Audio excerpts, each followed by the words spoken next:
Hello there and welcome back. Myself Umar Taskeer. Guys, lead generation course के आज के इस पर्टिकुलर वीडियो में हम लोग बात करने वाले हैं about life cycle of a lead, और साथ ही साथ हम लोग समझने की कोशिश करेंगे लीड लाइफ साइकिल ऑटोमेशन के बारे में। बहुत ही इंपॉर्टेंट वीडियो है ये।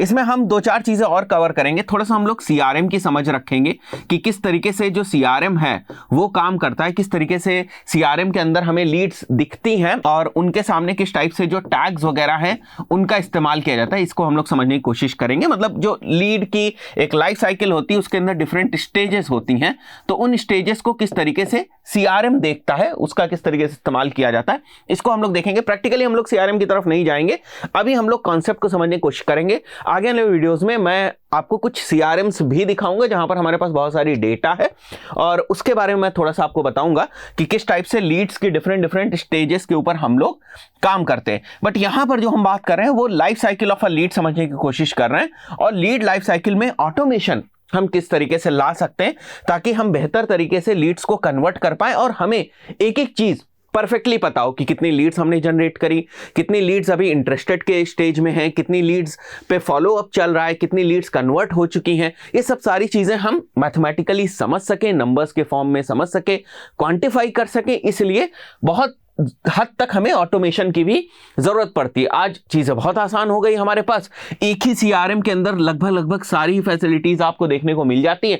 चाहे कोई भी सीआरएम की आप बात करें, लेट्स से फॉर एग्जांपल मैं लीड स्क्वाड की बात कर लूं, या और भी बहुत सारे आप सीआरएम्स देखेंगे मार्केट में अवेलेबल हैं। तो जब आप उनका डेमो लें, आप समझ लें कि आपके बिजनेस के हिसाब से उस सीआरएम के अंदर फैसिलिटी है या नहीं है। वैसे आज के टाइम में बहुत सारे सीआरएम्स ऐसे भी हैं, जब आप उनकी टीम से बात करेंगे तो वहां पर चीजें कस्टमाइज करके आपके बिजनेस के अकॉर्डिंग जो है वो दे देंगे। जो life cycle of a lead होती है, जो वहां पर फनल बनती है, उसमें जो कस्टमाइजेशन है वो सारा आपके हिसाब से करके वो दे देंगे अगर आप किसी भी सीआरएम टीम से बात करेंगे। और उसके साथ साथ बहुत सारी सीआरएम्स आज के टाइम में बिजनेस स्पेसिफिक भी आ गए। जैसे बहुत सारी कोचिंग इंस्टीट्यूट्स के साथ हम लोग काम करते हैं, एडटेक कंपनीज के साथ हम लोग काम करते हैं, तो वहां पर जो बहुत सारे सीआरएम्स हैं वो स्पेसिफिकली उन्हीं के लिए बनाए गए हैं, कोचिंग इंस्टीट्यूट्स के लिए ही बनाए गए।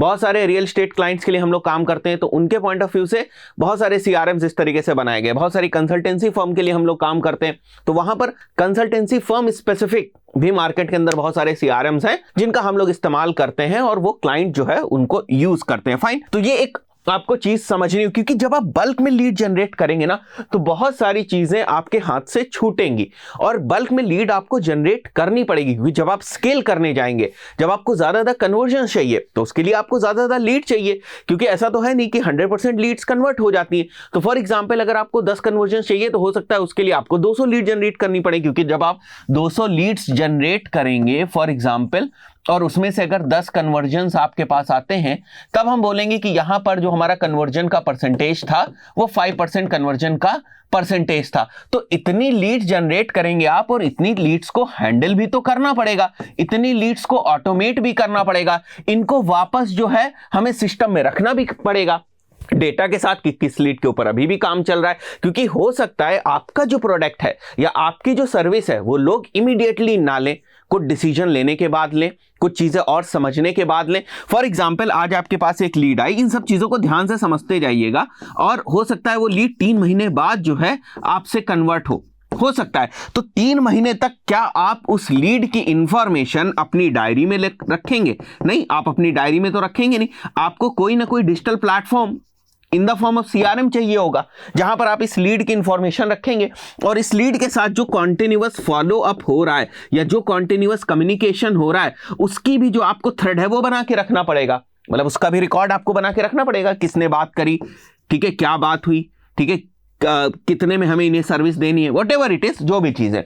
तो ये सब मैनेज कैसे होगा? क्या आपको लगता है ये सब गूगल शीट के ऊपर मैनेज हो पाएगा? बहुत मुश्किल की बात है ना। अगर सब कुछ गूगल शीट के ऊपर ही मैनेज हो जाता या एक्सेल पे ही मैनेज हो जाता तो फिर आज सीआरएम्स की जरूरत ही हमें क्यों पड़ती? तो कहीं ना कहीं जब आप बिजनेसेस को, स्पेशली जो लीड जनरेशन के ऊपर टिके हुए बिजनेसेस हैं, उनको जब आप स्केल करने की कोशिश करेंगे, स्केल करने की सोचेंगे, तो आपको life cycle of a lead समझ में आनी चाहिए, और लीड लाइफ साइकिल में ऑटोमेशन का क्या इंपॉर्टेंट रोल है वो समझ में आना चाहिए। ऑटोमेशन के पॉइंट ऑफ व्यू से 2-3 टूल्स जो हैं उनका यहाँ पर इस्तेमाल होता है। एक तो आपके CRMs का इस्तेमाल होता है, दूसरा आपके पास इस टाइप के टूल्स जैसे पेबली है, ज़ैपियर है, इस टाइप के टूल्स की भी थोड़ी सी आपको नॉलेज होनी चाहिए या इनका भी एक्सेस होना चाहिए। और हो सकता है कि आपको IVRS की भी ज़रूरत पड़े, जो हमारे इंस्टेंट वॉइस रिस्पॉन्स सिस्टम्स होते हैं, IVRS जो होते हैं हमारे, उनकी आपको ज़रूरत पड़े। तो इतनी चीज़ों की, या जो कॉलिंग सॉफ्टवेयर्स होते हैं जिनको आप लोग बोलते हैं कॉलिंग सॉफ्टवेयर, इसकी आपको ज़रूरत पड़ सकती है। तो ये सब चीज़ों की ज़रूरत पड़ेगी। बट क्योंकि हम लोग थोड़ा सा लीड लाइफ साइकिल के बारे में भी यहाँ पर चर्चा कर रहे हैं, तो अगर मैं इनको छोड़ भी दूं, ठीक है, क्योंकि पूरे इकोसिस्टम में तो इसकी ज़रूरत पड़ेगी, बट क्योंकि जब मैं लीड लाइफ साइकिल की केवल बात कर रहा हूं, तो उस पॉइंट ऑफ व्यू से हम केवल अपने आप को CRMs तक रिस्ट्रिक्ट रखेंगे। अब थोड़ा सा एक प्रोसेस को समझने की कोशिश करते हैं। किसी भी सोर्स से अगर आज हमारे पास एक लीड आती है तो जनरली होता क्या है, उसको समझो तो कहानी थोड़ी सी और क्लियर होगी। यहां पर एक चार्ट आपको दिख रहा होगा,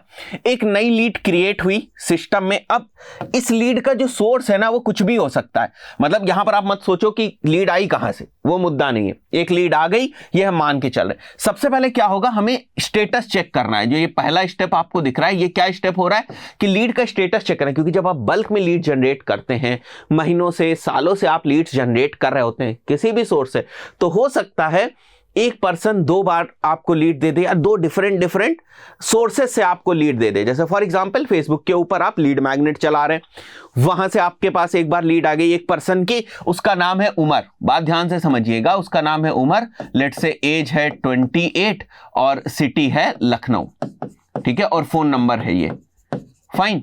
उसके बाद आपने आपने फेसबुक से एक लीड जनरेट करी, ठीक है, और क्योंकि आप CRMs का इस्तेमाल कर रहे हैं, अब यहां पर यूज समझिएगा आप, क्योंकि आप CRM का इस्तेमाल कर रहे हैं तो ये लीड सीधे सीधे आपके CRM के अंदर पुश हो गई। अब CRM के अंदर ये लीड बन गई एक उमर नाम से, ठीक है, लखनऊ का पर्सन है और ये उसका फोन नंबर है, ये लीड बन गई, फाइन। अब इसका दूसरा पहलू आप समझे। फॉर एग्जांपल कुछ टाइम के बाद आपने गूगल एड्स भी रन करना शुरू किया, इन्होंने गूगल एड देखकर भी आपको लीड सबमिट कर दी। तो क्योंकि CRM है, तो जैसे ही ये लीड CRM के अंदर पुश होगी, CRM डिटेक्ट कर लेगा कि ये एक डुप्लीकेट लीड है। जैसे CRM इसको डिटेक्ट करेगा कि एक डुप्लीकेट लीड है, उसके इंटरनल सिस्टम में सेटिंग से आप इन लीड्स को मर्ज कर दोगे। तो अगर मैनुअली ये काम हो रहा होता तो क्या होता, एक लीड जब 1 महीने पहले फेसबुक से आई थी, तब आपकी सेल्स टीम इस बंदे से बात करती, ये बताता कि मैं इंटरेस्टेड हूं या नहीं इंटरेस्टेड हूं। अब इस बंदे ने फिर से गूगल एड से लीड सबमिट करी, ठीक है, गूगल एड से लीड सबमिट करी, और उसके बाद फिर से आपकी सेल्स टीम मैनुअली उसको कॉल कर रही है। तो वो जो कनेक्टिविटी थी वो गायब हो गई यहां पर। लेकिन अगर CRM के अंदर वो पर्सन पहली बार आ गया, तो CRM में हमने स्टेटस डाल रखा होगा कि इंटरेस्टेड है या नहीं है, या वार्म है, या हम इनको फॉलो अप कर रहे हैं, या इनको हमने ईमेल लिस्ट में ऐड कर रखा है। कुछ भी हम लोग बहुत सारी चीजें हैं जो कर रहे होंगे, ठीक है। फॉर एग्जांपल जब फेसबुक से आई होगी लीड और कन्वर्ट नहीं हुई होगी, अब गूगल से भी लीड आई तो डुप्लीकेट हो गई, तो हमारी सेल्स टीम को या हमारी मार्केटिंग टीम को ये पता चल गया कि यहां से जो लीड आई है उसमें 5% लीड्स ऐसी हैं जो पहले भी आ चुकी हैं, डुप्लीकेट है। क्योंकि अगेन जब आप बिजनेस को स्केल कर रहे होते हैं तो आप बहुत सारे सोर्सेस को यूज करेंगे, और जब आप बिजनेस को स्केल कर रहे होते हैं तो ऐसा नहीं होता है कि लीड जनरेशन के कैंपेन या लीड जनरेशन की स्ट्रैटेजीज या मार्केटिंग कैंपेन केवल आप 1 महीने के लिए रन करेंगे, 2 महीने के लिए रन करेंगे, over the period of time आप उसको रन करते चले जाएंगे। तो ये सब चीजें तो होती रहेंगी। अब विदाउट CRM या विदाउट ऑटोमेशन ये क्या पॉसिबल था? नहीं था। वही स्टेप मैं यहां पर आपको समझाने की कोशिश कर रहा हूं, आप देखिएगा इसको। तो न्यू लीड क्रिएट हुई, सिस्टम्स में डुप्लीकेशन चेक हुआ, अगर डुप्लीकेट फाउंड हुआ यस है तो लीड्स को मर्ज कर दो, अगर नहीं फाउंड हुआ तो स्टेटस जो है लीड एक जो बन गई हमारी, इसका स्टेटस ऑन, या जो भी उस रिस्पेक्टिव CRM के अंदर चीजें हैं ऑन या वर्किंग, ये कुछ भी आप उसका जो है स्टेटस आप रख सकते हैं, ठीक है। उसके बाद आपको क्या करना है, इस लीड को सेल्स क्वालिफाइड लीड बनाने के लिए किसी ना किसी को ना मैनुअली इस लीड के ऊपर कॉल करना पड़ेगा, ठीक है। कुछ ना कुछ कॉल करनी पड़ेगी, यहां पर बात करनी पड़ेगी, ठीक है। उसके बाद अगर आप देखो तो क्या होगा, is the lead interested? Yes, अगर लीड इंटरेस्टेड है तो लीड क्वालिफाई हो जाएगी, उसको जो पिच करना है वो किया जाएगा, और उसके बाद या तो लीड कन्वर्ट होगी या तो लीड कन्वर्ट नहीं होगी। बट यहां पर समझो, अगर लीड क्वालिफिकेशन की कॉल हुई और लीड क्वालिफाई नहीं हुई तो उस पर्टिकुलर केस में क्या होना है, अगर लीड क्वालिफाई नहीं हुई तो वापस उसको फॉलो अप करना, मतलब लीड अगर कन्वर्ट नहीं हुई तो वापस उसको फॉलो अप करना है, अगर फॉलो अप सक्सेसफुल हो जाएगा, यहां पर वापस आ जाएंगे, लीड क्वालिफिकेशन की प्रोसेस कंप्लीट हो गई और फिर से वो कन्वर्टेड लीड में बन गया और आगे उसको हम अपसेल वगैरह कर सकते हैं। ठीक है, अगर फॉलोअप सक्सेसफुल नहीं हुआ तो क्या करेंगे, तो उनको हम लोग हमारे लीड को नर्चरिंग का स्टेटस दे देंगे कि अभी भी लीड जो है हमारी नर्चरिंग की फेज में है, नर्चरिंग का स्टेटस दे देंगे और उन पे हम ईमेल्स वगैरह फायर कर सकते हैं। कहने का मतलब कि जो स्टेटस है लीड का वो नर्चरिंग हो गया। तो ये एक प्रोसेस है और इस प्रोसेस में आप देख रहे हो कितने स्टेप्स हैं। क्या ये ऑटोमेशन के बिना हो सकते हैं? नहीं हो सकते। अगर आप सिंपल चीज रखना चाहते हो तो सिंपल के भी रास्ते हैं। फेसबुक फॉर्म चला दिया, फॉर्म वाला ऐड बेसिकली वो चला दिया, बहुत सारी लीड्स आ गई, कॉल करने बैठ गए, एक एक करके कॉल कर रहे हैं, मैनुअली कर रहे हैं। वो भी करना चाहें अगर आप कंफर्टेबल हैं उस चीज में या वो चीज आपके लिए काम कर रही है छोटे लेवल पर तो आप करिए। बट जहां पर हम एजुकेशनल इंस्टीट्यूट्स की बात करते हैं फॉर एग्जांपल, तो पिछले साल जो हमने लीड्स जनरेट करी क्या वो इस साल काम नहीं आ सकती? बिल्कुल आ सकती। फॉर एग्जांपल हम आईआईटी कोचिंग के लिए काम कर रहे हैं, पिछले साल जो बंदा इंटरेस्टेड था हो सकता है वो बंदा आज भी इंटरेस्टेड हो, उसका एग्जाम अगर नहीं क्लियर हुआ तो अभी भी कोचिंग की अपॉर्चुनिटी वो देख रहा हो। तो पिछले साल जो हमने लीड जनरेट करी क्या वो आज कन्वर्ट हो सकती है? चांसेस हैं। अगर लॉजिकली देखा जाए बिजनेस के पॉइंट ऑफ व्यू से तो चांसेस हैं। हम कहेंगे 100% चांसेस नहीं है, मान लेते हैं पिछले साल जो लीड्स हमारे पास आई उनमें से 100% तो ऐसा हो ही नहीं सकता कि वो सभी लीड्स इस साल के लिए भी एलिजिबल हो जाए। I can totally understand, but कुछ परसेंटेज भी हम मान ले, 2%, 5%, 10%, 15%, कुछ भी परसेंटेज मान ले, तो हम उस पोटेंशियल को क्यों जाने देंगे? क्यों? क्योंकि उस लीड को कैप्चर करने के लिए हमने कॉस्ट पर एक्विजिशन दी थी, कुछ पैसा खर्च किया था वहां पर, तो हम उस पैसे को ऐसे वेस्ट जाने नहीं देंगे। अगर हमें केवल सीआरएम के अंदर वापस नर्चर करके उनको कन्वर्ट करने की अपॉर्चुनिटी दिखती है तो हम ऐसे तो वेस्ट करने नहीं देंगे अपना पैसा। अभी थोड़ा सा खेल आपको समझ में आ रहा है कि लंबा खेलने के लिए इन सब चीजों की जरूरत पड़ती है, आप इग्नोर नहीं कर सकते, आपको इन्वेस्ट करना पड़ेगा, सीआरएम्स में इन्वेस्ट करना पड़ेगा इन सब चीजों में, राइट। इसके बाद जो मुद्दा है उस पर आ जाते हैं कि आखिर एक लीड की जो लाइफ साइकिल है वो होती क्या है। देखिए, सबसे पहले वो लीड आपके पास आएगी, ठीक है, आपके डेटाबेस में आएगी। अगेन मैं डेटाबेस शब्द क्यों यूज कर रहा हूं? क्योंकि यहां थोड़ा सा मैं सीआरएम की तरफ इंक्लाइंड हूं, मैं प्रोसेसेस बिल्ट करवाने की बात कर रहा हूं, क्योंकि बिजनेस प्रोसेसेस पे बनता है, हवा में बिजनेस नहीं बनेगा। प्रोसेसेस आपको डिवाइस करनी पड़ेंगी और प्रोसेसेस के लिए जिन रिसोर्सेस की जरूरत होगी, जिस टेक्नोलॉजी की जरूरत होगी, वो आपको लेनी पड़ेगी। फाइन। तो यहां मैंने सीआरएम की जैसे फॉर एग्जांपल बात करी कि हमारे पास सीआरएम में एक लीड आई, तो मार्केटिंग लीड है वो, ठीक है, क्योंकि हो सकता है हमने एड्स चलाकर हम लेकर आए हैं, हम कोई लीड मैग्नेट देकर उसको आए हैं, तो वो मार्केटिंग लीड हो गई हमारे पास, ठीक है। मार्केटिंग क्वालिफाइड लीड है वो। उसके बाद सेल्स क्वालिफाइड लीड वो कब बनेगी? जब मैनुअली कोई बंदा उनसे बात कर लेगा तब वो सेल्स क्वालिफाइड लीड बन जाएगी। उसके बाद अपॉर्चुनिटी और उसके बाद कस्टमर वो बनेगा। तो ये हमारी कंप्लीट लाइफ साइकिल होती। अब इसमें जो मेन चैलेंजेस हैं वो कहां पर आते, क्योंकि बात समझने की कोशिश करना। फॉर एग्जांपल आज की तारीख में आपने 100 लीड्स जो हैं वो कैप्चर करी, थोड़ी ध्यान से समझिएगा इस चीज को, 100 लीड्स आपने कैप्चर करी।